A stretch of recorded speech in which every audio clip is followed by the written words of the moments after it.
Pirmā spēle, Ciemiņš kārtīgi iespiež pēdāļas un nesās uz priekšu. Pirmais galdiņš pārvarēts, pirmā taisne jau ir galā. Ciemiņš pirmajā virāžā pirmais. Aizvina viens no Valmies puiku kluba.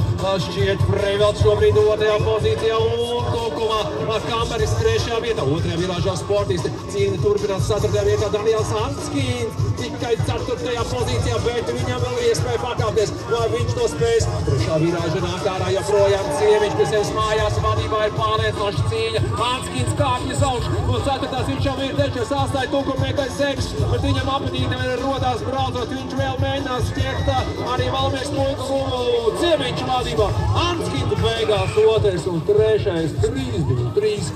Jānis Kišpaigls no Valmies puikas.